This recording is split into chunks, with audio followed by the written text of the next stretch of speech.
पोते चंदू और पोती बबली के साथ एक छोटे से गांव चंदनपुर में रहती थी। अम्मा जी अपने पोते पोती से बहुत प्यार करती थी। एक रात अम्मा जी अपने पोते पोती को खाना खिलाकर सुला रही थी कि तभी चंदू अपनी अम्मा जी से बोलता है। अम्मा जी, इतने दिन हो गए हैं, आपने हमें कोई भी कहानी नहीं सुनाई है। आज कोई कहानी सुनाओ ना। नहीं, बहुत रात हो गई है, कभी और कहानी सुना दूंगी, लेकिन अभी नहीं। अभी दोनों सो जाओ, सुबह जल्दी भी तो उठना है ना, कल स्कूल भी जाना है। देर से सोने की आदत अच्छी नहीं। नहीं अम्मा जी, आप कहानी सुनाओ ना, पक्का हम कल सुबह उठने में कोई आनाकानी नहीं करेंगे। हाँ अम्मा जी, सुना दो ना कोई अच्छी सी कहानी। कहानी सुनते सुनते हमें नींद भी आ जाएगी ना। अच्छा ठीक है, तुम दोनों इतना बोल रहे हो तो मैं कहानी सुना देती हूँ। एक बार की बात है, नंदपुर गांव में लोग बहुत ही खुशी से आपस में मिलजुल कर प्यार से रहते थे। गांव बहुत ही छोटा था और वहां पर रहने वाले लोग भी ज्यादा नहीं थे, लेकिन उस गांव के लोगों के बीच में इतना भाईचारा था कि कभी किसी की जरूरत ही नहीं होती थी। लेकिन ये सारी खुशी रात के अंधेरे में खो जाती थी। जैसे ही थोड़ी शाम होने लगती, पूरे गांव में सन्नाटा छा जाता था। ऐसे ही एक दिन बिरजू अपनी बीवी लता के साथ खेत में खेती कर रहा था। तभी लता कहती है, सुनिए ना, सुबह से खेत में ही लगे हैं हम। चलिए ना, अब कुछ देर घर चलिए, खाना भी तो खा लीजिए। लता, तुम्हें तो पता ही है ना, हमारे पास इतना समय नहीं है और थोड़ी देर में शाम हो जाएगी, तब घर ही तो जाना है। कहर से बचने के लिए हम अपने घर में सुरक्षित ही रह सकते हैं ना। पता नहीं कौन सा श्राप लगा है इस गांव पर। चांद का कहर इतना भारी रहता है कि सब कुछ अपने साथ लेकर चला जाता है। और अब तो वो रात भी आने वाली है, जिस रात का हमें सबसे ज्यादा। चुप हो जाओ, ये सब मत बोलो, क्या पता अब किस पर चांद का कहर आ जाए। बस भगवान की दया हो जाए और ये कहर हम गांव वालों के ऊपर से टल जाए। कम से कम अंधेरी रात में कोई परेशानी तो नहीं होगी। रात के समय कोई बाहर तक नहीं जा सकता। अभी बातों में समय मत खराब करो, इससे अच्छा है जल्दी से जल्दी काम खत्म करके हम चलते हैं। घर चले जाएंगे एक बार, कम से कम मन का डर तो खत्म हो ही जाएगा ना। हाँ, सही बोल रहे हो आप। चलिए हम पहले सारा काम खत्म कर लेते हैं। लता और बिरजू खेत को जोतने में लग जाते हैं। दोनों मेहनत से काम कर ही रहे थे कि तभी वहाँ पर गांव की एक औरत भोली भागते हुए उनके पास आती है और भोली उनसे कहती है, बिरजू भैया, गजब हो गया कल। खूनी चांद के कहर की चपेट में राजू भैया आ गए और अब उनका दिमाग पर कोई संतुलन नहीं है। पागल हो गए हैं, सबको मार रहे हैं वो। क्या? लेकिन जब पूरे गांव में ये बात सबको पता है, शाम होते ही घर में चले जाना चाहिए था, तो राजू को बाहर जाने की जरूरत ही क्या थी। अब तक चांद के कहर में कितने लोग आ चुके हैं, हमें सतर्क रहना चाहिए। उनकी घरवाली बता रही है कि वो पानी पीने के लिए उठे थे और खिड़की से चांद पर नजर गई। उसके बाद वो खुद बाहर निकल गए और अब देखो पगला गए हैं वो। हे भगवान, अब तो आप ही हमारी परेशानी का कोई हल निकालो। खूनी चांद के कहर से हमें बचाओ। अब इसमें हमें खुद ही कुछ करना पड़ेगा। जब परेशानी हमारी है तो हमें ही कोई हल निकालना होगा ना। लेकिन हम कर भी क्या सकते हैं? खूनी चांद के कहर से आज तक कोई नहीं बचा, तो अब क्या ही बच सकता है। भैया, पूरे गांव में सब बहुत ही घबरा रहे हैं। राजू भी पागल हो गया है, मार रहा है सबको। हाँ, और अब तो पूनम की वो रात भी आने वाली है, जिसमें खतरा बहुत ही बढ़ जाता है। और उस रात तक खूनी चांद का कहर सबको पता है कितना ज्यादा रहता है। हम क्या ही कर सकते हैं इसमें? नहीं कर सकते हैं हम कुछ। इसका मतलब ये तो नहीं है हाथ पे हाथ रख के बैठ जाएं। खूनी चांद के कहर को कम करने के लिए किसी को खतरा उठाना ही पड़ेगा ना। राजू की हालत के बारे में सुनकर पूरे गांव में इतनी शांति हो गई थी कि पत्तों तक की आवाजें नहीं आ रही थी और ये सब बिरजू से बिल्कुल भी देखा नहीं जा रहा था। बिरजू उसी रात खूनी चांद के कहर को खत्म करने की सोचता है और बिरजू रात में जब सब सोने अपने अपने घरों में होते हैं, तभी वो अपनी बीवी के सोने के बाद अपने घर से बाहर निकलता है। खूनी चांद का कहर देखने में बिल्कुल खूनी ही लग रहा था। चारों तरफ लाल खून की भांति लालिमा छाई हुई थी। आसपास सन्नाटा था। बिरजू काफी डरा हुआ था, लेकिन वो फिर भी हिम्मत करता है और कोशिश करते हुए अपने गांव के प्राचीन मंदिर में जाकर बैठता है। वहीं पर बैठे बैठे बिरजू सो जाता है, लेकिन उस रात बिरजू खूनी चांद के कहर से बच जाता है और खुद से बात करते हुए कहता है, ये क्या है? जिस खूनी चांद के कहर को बस देखने से ही राजू का ये हाल हो गया, मैं उस खूनी चांद के कहर में गांव के प्राचीन मंदिर में आ गया और मुझे कुछ भी नहीं हुआ। क्या खूनी चांद का कहर खत्म हो गया? बिरजू की सारी बातें वहाँ खड़े मंदिर के पंडित जी सुन लेते हैं और ये सब सुनने के बाद पंडित जी बोलते हैं, पुत्र, खूनी चांद का कहर अभी खत्म नहीं हुआ, लेकिन तुम इस चांद के कहर से सुरक्षित बच गए। इसका मतलब यही है कि खूनी चांद का कहर तुम ही काट सकते हो। क्या मतलब पंडित जी? आप बोलना क्या चाहते हो? मैं क्या कर सकता हूँ? बिरजू, खूनी चांद का कहर ये ऐसे ही नहीं है, बल्कि इस गांव को श्राप मिला था, और इस श्राप के अनुसार जिस व्यक्ति को खूनी चांद का कहर छू भी नहीं पाएगा, वो इस गांव को श्राप मुक्त करवा सकता है। बताइए ना पंडित जी, फिर मैं कैसे गांव को खूनी चांद के कहर के श्राप से मुक्त कर सकता हूँ? मैं सब कुछ करने को तैयार हूँ, आप बस बताइए कि मुझे क्या करना होगा। मुझे इतना तो ज्ञान नहीं है, लेकिन श्राप से मुक्त होने के लिए पुस्तक में लिखा था कि जिस व्यक्ति को खूनी चांद के कहर से कुछ नहीं होगा, उसे पूनम की रात और उसके अगले दिन तक कड़ी तपस्या करनी होगी, जिससे श्राप को खत्म किया जा सके। और पूनम की रात भी आने ही वाली है ना? हाँ, भगवान का ही संकेत है। हर तरफ से संकेत मिल रहा है कि इस कहर का खत्म होने का समय आ ही गया है। हाँ पंडित जी, हाँ, ये भगवान का संकेत ही है जो मुझे कल रात को हिम्मत मिली, और खूनी चांद के कहर के साथ भी मैं मंदिर चला आया। लेकिन बेटा, इस तपस्या में तुम्हें भी काफी खतरा है, इसलिए थोड़ा संभल कर ही करना। पंडित जी, आप इस बात की चिंता मत करो, मैं बहुत ही संभल कर करूँगा, और मुझे अपने गांव को खूनी चांद के कहर से आजाद करवाना है। पंडित जी की बात सुनने के बाद बिरजू पूनम की रात कड़ी तपस्या करता है और अगले दिन तक तपस्या करता रहता है।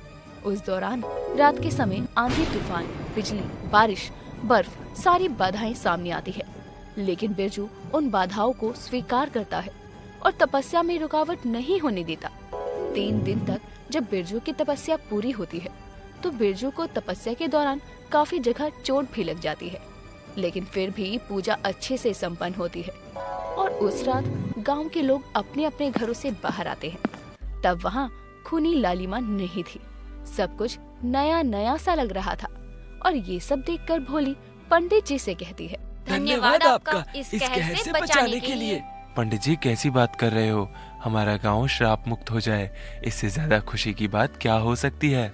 खूनी चांद का कहर, जिसकी वजह से अब तक हम लोगों का जीना मुश्किल हो गया था, अब वही खत्म हो गया, बस बिरजू भैया की वजह से।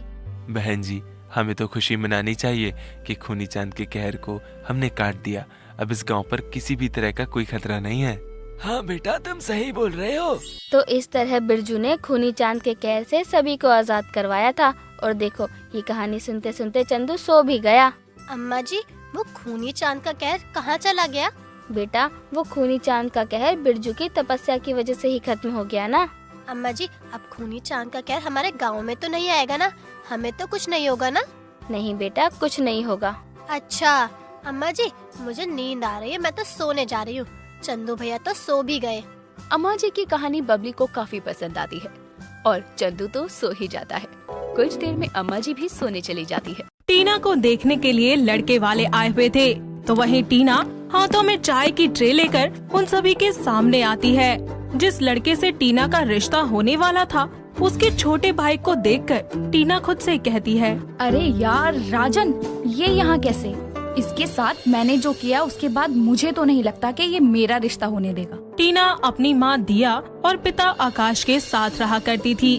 टीना एक मिडिल क्लास फैमिली से थी, लेकिन दिखने में बेहद ही खूबसूरत थी, जिसका वो बखूबी फायदा उठाया करती थी। अपने महंगे शौक को पूरा करने के लिए वो अलग अलग लड़कों को डेट किया करती थी और उनका दिल तोड़ देती थी। ऐसे ही एक दिन कॉलेज में टीना अपनी सहेली रिया से कहती है, अरे यार रिया, क्या हमारे कॉलेज में कोई ऐसा लड़का नहीं है जो हैंडसम भी हो और रिच भी हो? क्योंकि अब तक मैं जितने भी लड़कों के साथ में घूमी हूँ, कोई शक्ल से गरीब था तो कोई जेब से।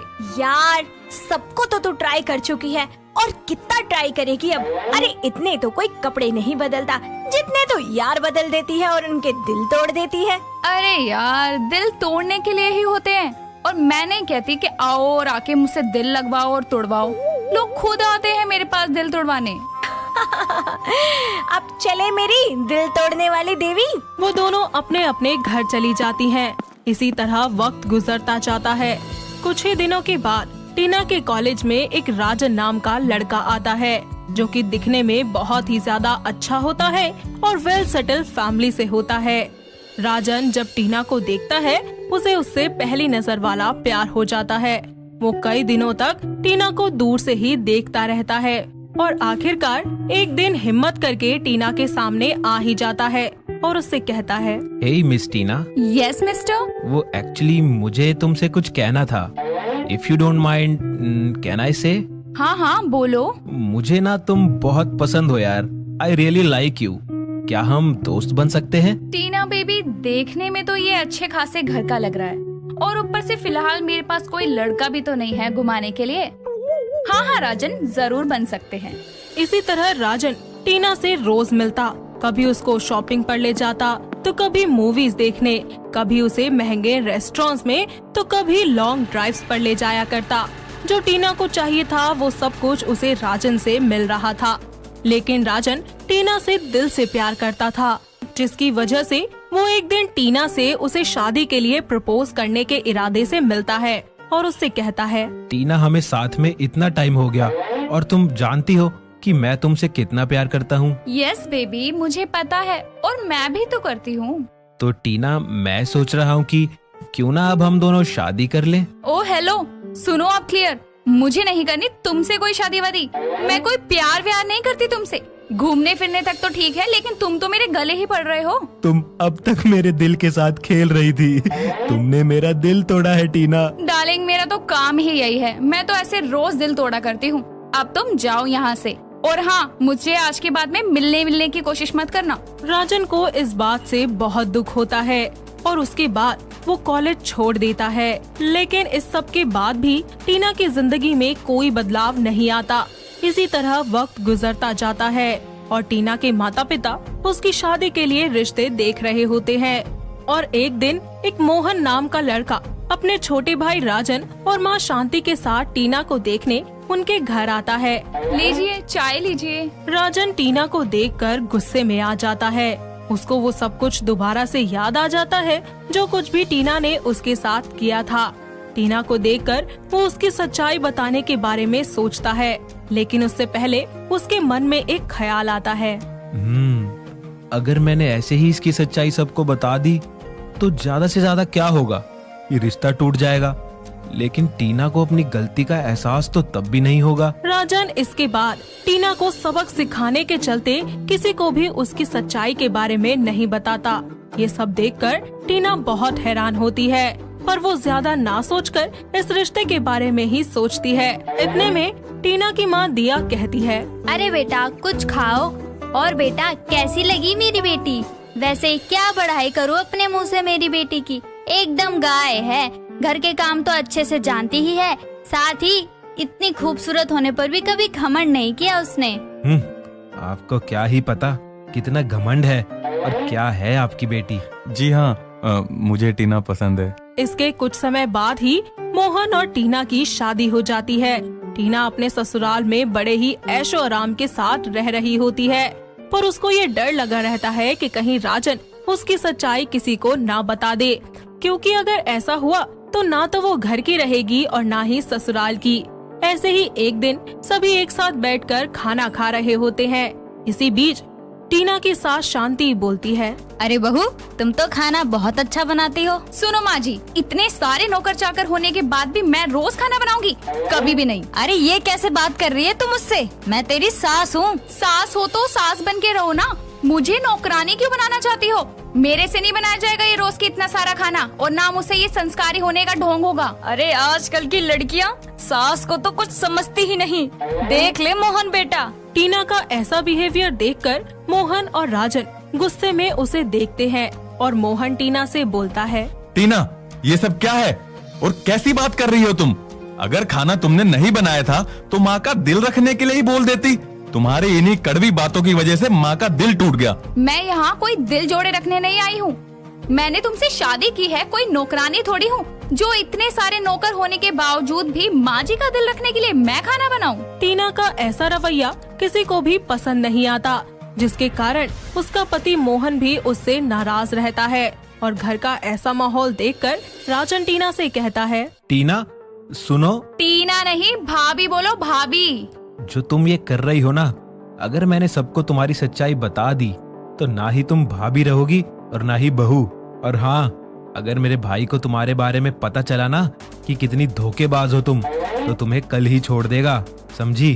टीना और राजन की बातें मोहन सुन लेता है और उनके पास आकर राजन से सारी सच्चाई जान लेता है कि किस तरह टीना ने कॉलेज में राजन के साथ धोखा किया था और उसका दिल तोड़ा था। ये सब जानने के बाद मोहन टीना से बोलता है, ओ बेवफा औरत, कितनों के दिल तोड़ चुकी हो और कितनों के तोड़ने बाकी है।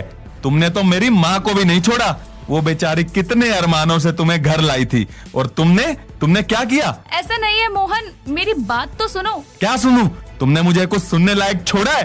टीना को मोहन की बातों का बहुत ही गहरा असर होता है, क्योंकि आज पहली बार उसका खुद का दिल टूटा था और उसे एहसास हुआ था कि दिल टूटने पर कैसा लगता है। साथ ही उसका ये रवैया उसे हमेशा के लिए मोहन से दूर कर सकता है, उससे उसका सब कुछ छीन सकता है, जिसके बाद उसे अपनी गलतियों का एहसास होता है।